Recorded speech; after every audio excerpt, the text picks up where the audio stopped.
सोचो ऐसा हो 40-50 हज़ार एप्लीकेशंस में से आपकी एप्लीकेशन सेलेक्ट हो, आपको शार्क टैंक इंडिया में बुलाया जाता है। वहाँ आपको स्क्रिप्ट दी जाती है पिच की। आप दिन रात मेहनत कर उसे प्रिपेयर करते हो और आप शार्क से मिलते हो, उन्हें पिच करते हो और डील क्लोज हो जाती है। वो पूरा एपिसोड शूट होता है, फिर आप वेट करते हो उसका ऑन एयर होने का। 1 महीना, 2 महीने, 3 महीने, 4 महीने, पूरा सीजन खत्म हो जाता है, बट वो एपिसोड कभी लाइव आता ही नहीं है। जी हाँ, ऐसा हुआ है अक्षय शाह करके iWeb नाम के एक स्टार्टअप के बंदे के साथ, जो आया था शार्क टैंक इंडिया में, बट सीजन 1 में उसका एपिसोड कभी लाइव नहीं हुआ। आपको क्या लगता है, जितनी एप्लीकेशंस आती है शार्क टैंक इंडिया के लिए, क्या वो सब ऑन एयर होती है? नहीं दोस्तों, ऐसा बिल्कुल भी नहीं होता। लास्ट सीजन में 40,000 एंट्रीज आई, उसमें से सिर्फ 1,000 लोगों का इंटरव्यू के लिए सिलेक्शन हुआ। उसमें से सिर्फ 200 लोग शार्क्स के आगे पिचिंग के लिए सेलेक्ट हुए, जिसमें से सिर्फ 117 लोगों को टीवी पर दिखाया गया और उसमें से भी सिर्फ 67 लोगों को फंडिंग मिली। इससे ये क्लियर हो जाता है कि जैसा दिखता है वैसा होता नहीं है, कहानी में झोल है। आज हम जानेंगे कि कैसे शार्क टैंक इंडिया, जो एक एंटरप्रेन्योर्स के लिए काफ़ी अच्छा प्लेटफॉर्म है, वो अब एक महज रियलिटी शो बन गया है।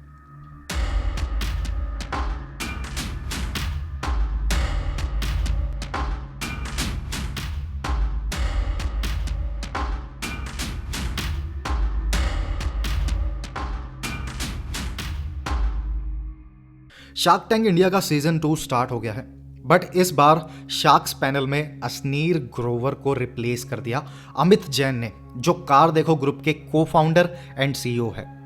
मामा अर्थ के फाउंडर गजल अलाग इस सीजन में है ही नहीं।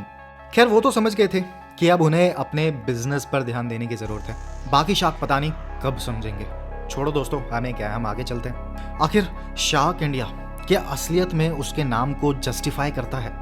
कोड स्टूडियो, जो एक मेकअप ब्रांड था, मतलब विनीता सिंह की ब्रांड सुगर कॉस्मेटिक कॉम्पिटिटर। इस बार पता नहीं शार्क्स बिजनेस डील करने आए हैं या दोस्ती निभाने आए हैं। अब उनका इस ईयर के लिए प्लान इससे डबल का है। ये सुन सबके होश उड़ गए, फिर भी किसी शार्क ने उसमें इन्वेस्ट नहीं किया, जबकि उस ब्रांड के products, strategies, revenue generation plus marketing presence सब ऑन पॉइंट था। तो सिंपली देखा जाए तो शार्क्स बिजनेस के आगे दोस्ती रख रहे हैं सीजन में। ये तो एक बात हुई। दूसरा ये कि ये शार्क्स एंटरप्रेन्योर्स के या तो बिजनेस में इन्वेस्ट ही नहीं करेंगे या फिर पूरा बिजनेस ही खरीद लेते हैं। जैसे कि लास्ट सीजन में हैमर करके एक गैजेट की ब्रांड आई थी, जो अमन गुप्ता के बोर्ड की कॉम्पिटिटर थी। उन्होंने उस पूरी कंपनी को ही खरीद लिया। उसे ये बोला कि तुम अब हेडफोन्स वगैरह मत बनाओ, वो तो बॉट ऑलरेडी बना रहा है। तुम एक काम करो, तुम इलेक्ट्रॉनिक टूथब्रश बनाओ।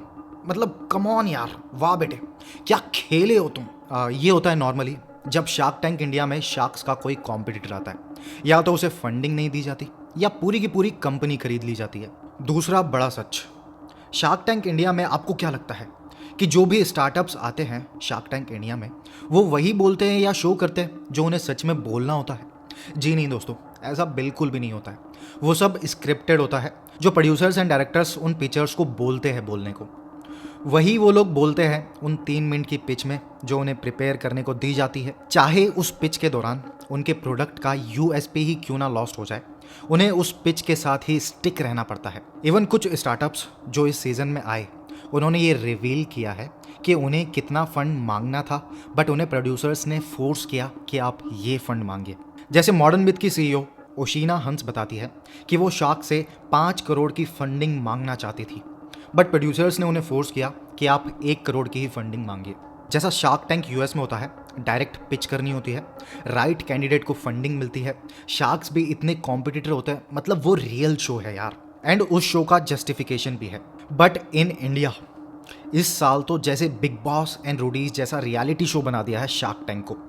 वो लोग प्रॉफिटेबल एंड डिजर्विंग स्टार्टअप्स को शो ही नहीं करते, बल्कि ड्रामेटिक एंड फनी क्लिप्स को दिखाते हैं। अक्षय शाह के इंटरव्यू के साथ उन्होंने बताया कि channel heads and production people partiality भी करते हैं। कुछ लोगों को स्पेशल अटेंशन प्रोवाइड की जाती है और कुछ लोगों को प्रैक्टिस भी करवाई जाती है, पर कुछ लोगों पर बिल्कुल भी ध्यान नहीं दिया जाता। उन्होंने बताया कि उनकी वाइफ एंड 11 साल की बेटी को सिर्फ टीआरपी के लिए शो पर बुलाया गया था। तो ये सब हमने बातें की, कुछ मेजर सच जो शार्क टैंक से जुड़े हुए हैं। इस सीजन में असनीर ग्रोवर की कमी तो एटलीस्ट है ही, एटलीस्ट वो बंदा जो मुंह पे होता था वही बोलता था। लेकिन अब इस सीजन में ऐसा लगता है कि शार्क्स बिजनेस करने नहीं आए हैं, बल्कि वो दोस्ती निभाने आए हैं। वो जोश, वो कंपटीशन, वो बिजनेस माइंडसेट जो फर्स्ट सीजन में था वो अब इस बार नहीं है। इस बार ये असली शार्क टैंक्स कम रियलिटी शो ज़्यादा बन चुका है। यू कैन इमेजिन एक ऐसा शो जो इंडियन स्टार्टअप्स एंड बिजनेस को बूस्ट करने के लिए बनाया गया था, वो उसकी रियल जॉब छोड़ के एक फालतू का मिर्च मसाला वाला रियलिटी शो बन गया है। अब देखना ये है आगे इस सीज़न में ये ही कंटिन्यू रहने वाला है, या थोड़ी बुद्धि लगाकर चैनल इसको फिर से एक ओरिजिनल शार्क टैंक बनाने पर सोचते हैं। तो दोस्तों, क्या आप भी मेरी बातों से सहमत हैं? अगर ऐसा है तो कमेंट सेक्शन में अपनी राय ज़रूर दें।